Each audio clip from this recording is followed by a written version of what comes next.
Hello अस्सलाम वालेकुम वरहमतुल्लाहि वबरकातुहू। मैं हकीम अमल खान निज़ामानी। ये अर्क के कैंसर है जो मुख्तलिफ़ जड़ी बूटियों से बनाया गया है।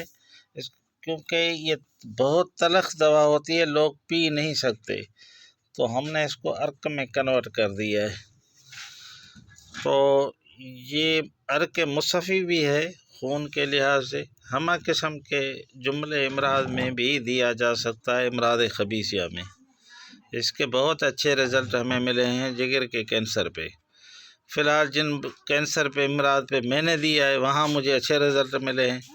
बाद में देखते हैं क्या होता है।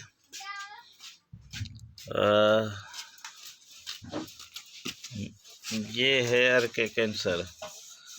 मेरा व्हाट्सअप नंबर है 0327607225।